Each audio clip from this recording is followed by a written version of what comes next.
Okay, this is Robert Lee here with everybody's Hometown Geek, and I'm here with Edward James Olmos. Edward, thank you for coming by to talk with. And we had talked with Nicki earlier, and she was Great. sharing a lot of great memories with you, and so I thought it'd be fun to be able to talk with you and just hear stories of like working with Nicki on the show and It everything. was fantastic. Nicki was very young when we started. I think she maybe was around 22. It was her first major piece of work, and she was brilliant. All you have to do is watch the performance as it grew through the years. Unbelievable. And I must say that there was a few of the young actors that came in that would just like became everything. And, for me, Nicki was one of those. And it was neat. She was mentioning about how like with the show, just how close to everyone there. That you were so generous spending time with the other actors and performers there. And I'm curious as to like if what you saw when at the Star Show, where you realized that this is something special with the performers that you're working with to be able to relate. When I saw everyone rise to the level of expectation, I knew that we were on a very sound ground. And because of the fact that the writing was really, really good, all we had to do is just keep everybody honest to the moment, and everybody did. Everybody rose to the level of expectation and stayed true to the moment, and that was all you can ask of any actor. And it's interesting. I know, like recently, you attended the anniversary for the movie Selena, and I'm just curious to hear of the performers there, of just like as the level of excellency, as to how much not only fun, but also just to be able to have a collection of talented actors and actresses, especially in the Mexican American community, just because it seems to be underrepresented. It's just so great to see.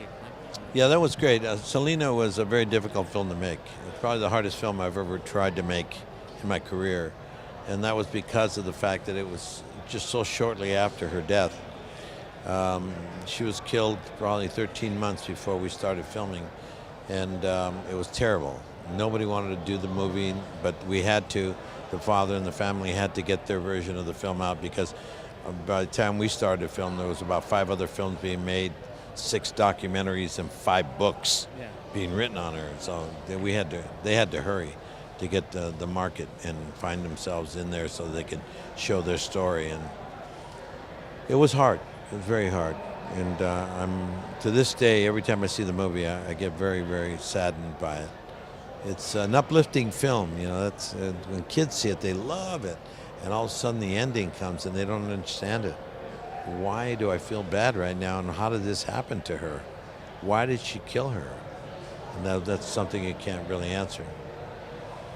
And with the passage of time, I'm curious as to how you feel, if there's much progression in terms of the roles for Mexican Americans in the film, and how much that needs to be done, either to improve or to expand the exposure.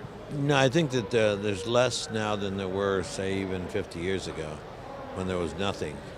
The reason there's less is because there are so much more of us, so the percentage goes down. We are 18% of the population, and we're less than 4% of the images that we see on television and motion picture, and that's not good. African Americans are 12% of the population, and they're 17% of the images we see. That's great. That's where all cultures should be at. Asian Americans, Indigenous, First Nation, Latinos, they should all be at that level. Exactly, and I know it's a big shift from talking some serious, but I'm curious if there's other projects that you like your fans to know that hasn't been recognized, that you want to let them to know about. Yeah, right now we have Blade Runner 2049, which is out as we speak. It just came out this week. And then we have coming up Coco for Pixar, which will be coming out on Thanksgiving weekend. Then we have Windows on the World, which will be coming out the following year, probably about February, March of the following year. And then we have Monday Nights at 7, which will be coming out probably also next year. And then it's really, really incredible films that I'm very, very proud of. And then I'm directing a film right now, and I'll be working as an actor on the film. It's called Soil, S-O-I-L. And it's really a very strong piece of work also. Well, that was all the question I have, and I just Okay. want to thank you for your time, and just wish you the best of luck with your current projects and future endeavors. Thank you so much. Thank you very much for listening, and enjoy the show. Hi, this is Edward James Olmos, and we're on everybody's Hometown Geek.